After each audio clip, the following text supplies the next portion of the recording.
আজই ডাউনলোড করুন আর এনজয় করুন আপনার পছন্দের শো। কি হলো কোটে? তোমার বোনের জেল হলো বুঝি? যাবজ্জীবন নাকি কয়েক বছর? বিলিরানি দেখেছো? দেখেছো তোমার মামা পাপা এসে গেছে? তুমি কি দেখেছো? হ্যাঁ রাই, আসলে আমি আসার পরই না ও ঘুম থেকে উঠে পড়েছিল। এত কান্নাকাটি করছিল, নমিতাদি সামলাতে পারছিল না। ওই জন্য আমি আমার ঘরে নিয়ে চলে এসেছি। তখন আমি জানি তুমি বিছানায় শোয়ানো পছন্দ করো না। আমি ভেবেছিলাম তোমাদের ঘর থেকে কটটা নিয়ে আসবো, কিন্তু এত জলি মুডে ছিল আমি ওর সাথে খেলতে শুরু করে দিয়েছি। তাই তো বিল্লি রানী? হ্যাঁ এই সিমি, কি হয়েছে তোর? এত কথা বলার কি আছে? তুই যা করেছিস বেশ করেছিস, এত এক্সপ্লেন করার তো কিছু নেই। তুই না থাকলে ওকে কে সামলাতো বলতো? এইটুকু বাচ্চা, মা বাবা কাজের লোকের উপর দায়িত্ব দিয়ে ওনারা ঘুরতে চলে গেছেন। গেছে তো গেছে, ফেরার আর নাম নেই। ভাগ্যিস তো তাড়াতাড়ি অফিস ছুটি হয়ে গেছে, তা নাহলে বাচ্চাটাকে কে দেখতো? নমিতা একা পারতো দেখতে? নমিতা দি একা কেন হতে যাবে? আপনিও তো ছিলেন।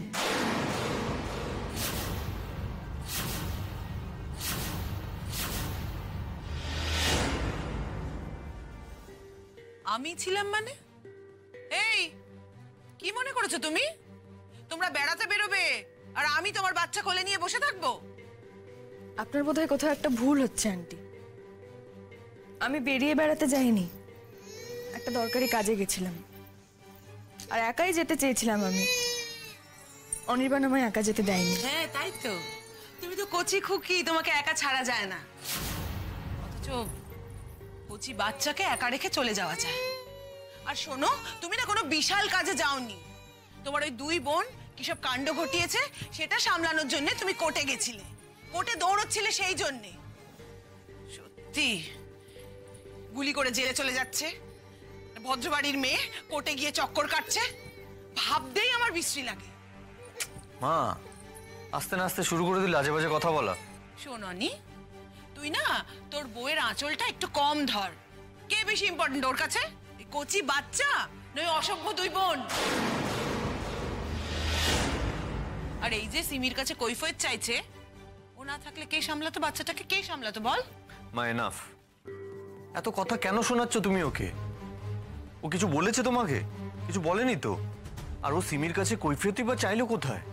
শোননি, সবকিছু না মুখে বলতে হয় না। কেউ যদি দরজা দিয়ে ঢুকে একরাশ মুখে বিরক্তি নিয়ে দাঁড়িয়ে থাকে, তাহলে না মনের ভাবটা বুঝতে গেলে না খুব বেশি বুদ্ধির দরকার হয় না, এমনি বোঝা যায়। আমি আমার মেয়েকে একা রেখে বেরিয়ে গেছি, সত্যিই ভুল করেছি আন্টি, আমি মেনে নিলাম সেটা। কিন্তু আপনি তো বাড়িতেই ছিলেন। আপনি বাড়িতে থাকা সত্ত্বেও এত বড় ভুলটা আপনি কি করে করলেন? আপনি জানতেন না?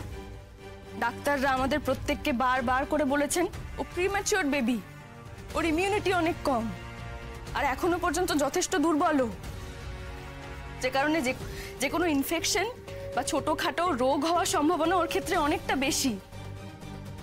আমরা সেই জন্য ওকে আজ পর্যন্ত কোনোদিনও বিছানায় শোয়াইনি বা শোয়াই না। বিছানায় আমরা বাইরে থেকে এসে যখন তখন বসে পড়ি, হাজারটা জার্মস নিয়ে আসি। আর সত্যি কথা বলতে সবসময় তো এত মেনটেন করাটা সম্ভব হয় না, আপনি তো জানেন সে কথা। দেখুন, সেই জন্য কতক্ষণ পরে আমি আমার মেয়েটাকে দেখলাম, তাও কত দূরে দাঁড়িয়ে রয়েছি। কই, আমি তো ছুঁয়ে দেখিনি ওকে, এখনো পর্যন্ত ছুঁয়ে দেখিনি। ওকে পৃথিবীতে আনার জন্য যে লড়াইটা, সেটা তো আমার একার নয়, আপনাদের প্রত্যেকের ছিল। আর সব থেকে বেশি লড়াই করেছে ওই একরত্তির প্রাণটা। একজন বাইরের মানুষ সেটা নাই জানতে পারে, কিন্তু আপনি তো জানতেন। যাকে ভুলে গেছিলেন হয়তো। নমিতাদি, বলো বৌদি। ওকে ঘরে নিয়ে গিয়ে কটে শুইয়ে দাও তো। আচ্ছা, এই তো এই তো এই তো এই তো এই তো ও মামা না না না না না না না না। আর এটা এটা কি তুমি নিয়ে এসেছো সিমি? হ্যাঁ, ওই রাস্তা দিয়ে যাওয়ার সময় দোকানে চোখে পড়লো, তখন বিল্লির কথা মনে হওয়াতে লোভের বশে কিনে ফেলেছি।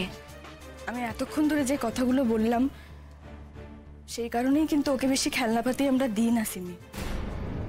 দেখো, আমি জানি এটা তোমার জানার কথা নয়, কিন্তু কি বলতো, বাইরে থেকে হাজারটা জিনিস নিয়ে এলে তো প্রচন্ড বেশি জার্মস থাকে। সবসময় বাড়িতে এনে সেটা পরিষ্কার করাও সম্ভব হয় না, অসুবিধের। তাছাড়া আরো একটা বিষয়, তুমি প্রত্যেক দিন এই যে ওর জন্য হাতে করে কিছু না কিছু নিয়ে আসছো, কেন করছো এটা? তোমার এখন ফিনান্সিয়াল ক্রাইসিস চলছে, তুমি সদ্য একটা চাকরি পেয়েছো, এখনো পর্যন্ত স্যালারিও পাওনি, তার মধ্যে প্রত্যেক মাসে বাবার চিকিৎসার জন্য এতগুলো টাকা তোমাকে দিতে হয়। আমার খুব খারাপ লাগছে সিমি, তুমি ওর জন্য এত কিছু এনো না, কোনো দরকার নেই। তোমার ভালোবাসা আর ইন্টেনশনকে সম্মান করেই আমি কথাটা বলছি সিমি, তুমি প্লিজ অন্যভাবে নিও না। সত্যি কথা বলতে, নষ্ট করার মতো টাকা তো এই মুহূর্তে তোমার কাছে নেই, তাই না? সেদিন তুমি একটা জামা কিনে আনলে, আজকে এত বড় একটা পুতুল নিয়ে এসেছো, কেন করছো এগুলো? আর আরো একটা বিষয়, আমি চাই না বিল্লি না চাইতেই অঢেল কিছু পেয়ে বড় হোক, ও ভালোবাসায় বড় হোক। বেশি কিছু একগাদা জিনিসপত্র পাওয়ার দরকার নেই ওর। রাই, তুমি অত কিছু ভাবেনি। ও বিল্লিকে ভালোবেসে ওটা কিনে এনেছে, তুমি শুধু শুধু ওকে এত কথা শোনাচ্ছ কেন? অনির্বাণ, কথা শোনাচ্ছি না ওকে, আমি ওকে শুধু বোঝানোর চেষ্টা করছি। আর এই কথাগুলো তো জানে না, ওর জানার কথাও না, তাই জানাচ্ছি ওকে। আমি জানি আমার মেয়েকে ও কতটা ভালোবাসে, আর যারা আমার মেয়েকে ভালোবাসে আমি তাদেরও যথেষ্ট সম্মান করি। কিন্তু কি বলতো অনির্বাণ, আমি তো মধ্যবিত্ত বাড়ির মেয়ে, না চাইতেই কোনো কিছু পেয়ে যাওয়ার এই অভ্যেসটা না মানুষকে জিনিসের মূল্য দিতে শেখায় না, ভালোবাসারও গুরুত্ব দিতে শেখায় না। সেই জন্য ওকে এতগুলো কথা বলার।